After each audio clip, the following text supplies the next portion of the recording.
Hey guys, welcome to my channel, and today we're reading Midoriya, so let's get into it.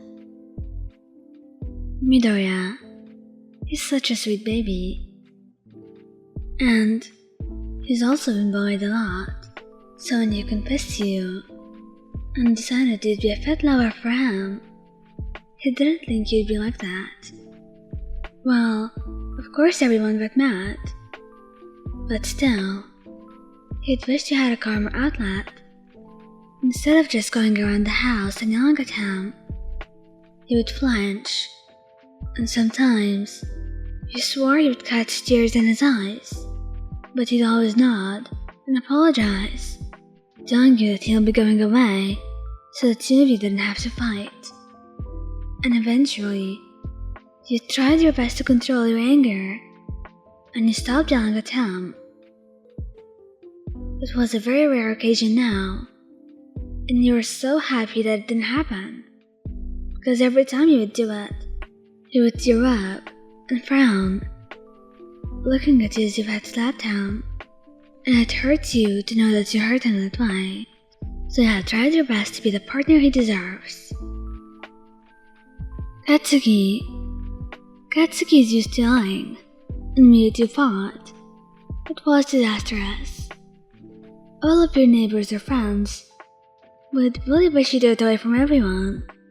The two of you were impossibly loud, especially when you were fighting together.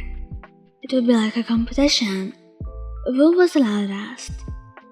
He would yell loudly at you, and you would yell even louder, to the point where it hurt everyone's ears to hear. So, please, do lower your voice while fighting. It would not affect him, as you would see it as a more of an attractive trait, and sometimes would fight with you just to see you do it more often.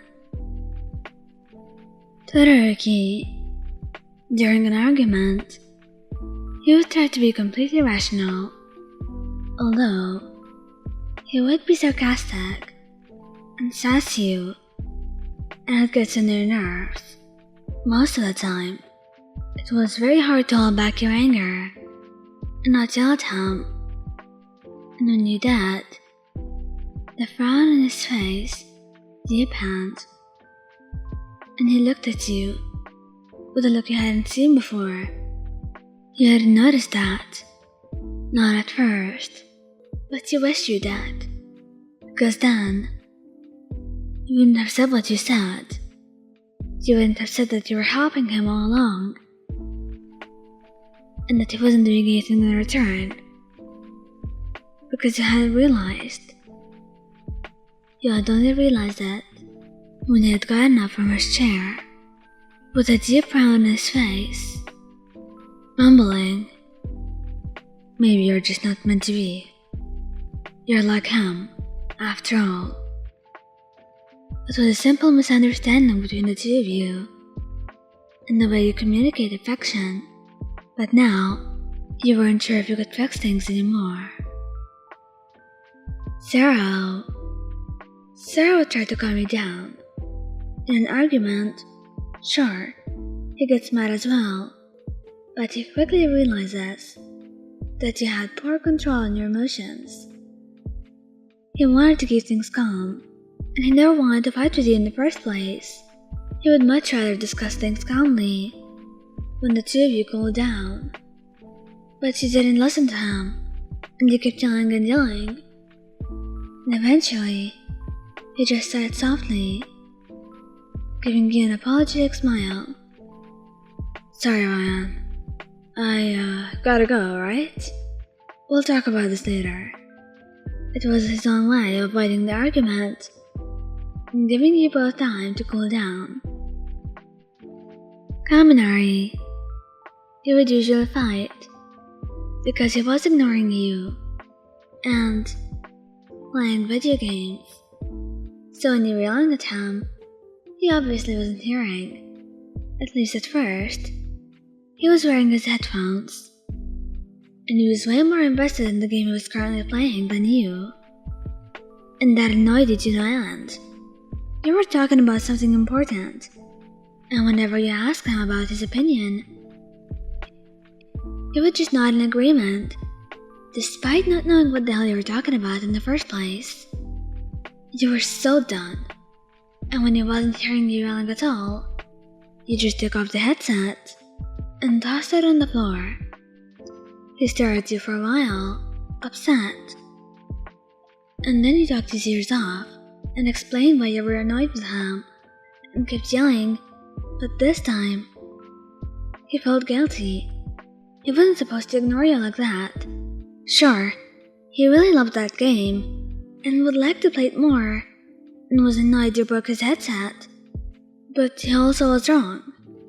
So he hugged you, patting your hair, and telling you that he was sorry and that he would try his best next time, and asked you to get him a new headset this time, and he would cook you dinner instead. He was really broke. Iida, if you two fought, he would ask you to keep it civil. He would like to discuss things in a civil manner. After all, that was what you should do. It made sense. And as a couple, you were supposed to find a healthy way to talk about things that made you both upset, not whatever this was. So he went and says that you stop yelling before he listens to you, and he promises you to do his best, but tells you to calm down. And if it's really bad and you're really angry, he will suggest you take some time off to cool down, and if you don't wanna, he will listen to you yell out your feelings and frustrations, and talk to you about them. And once you've solved things, and the two of you have cooled down, he would talk to you about the yelling, and try to solve it with you. He was very helpful, and also very calm, and knew how to handle things, especially after the Hoso incident. He really didn't want to repeat that again. Shigaraki, he gets bored really quickly, and hates arguing.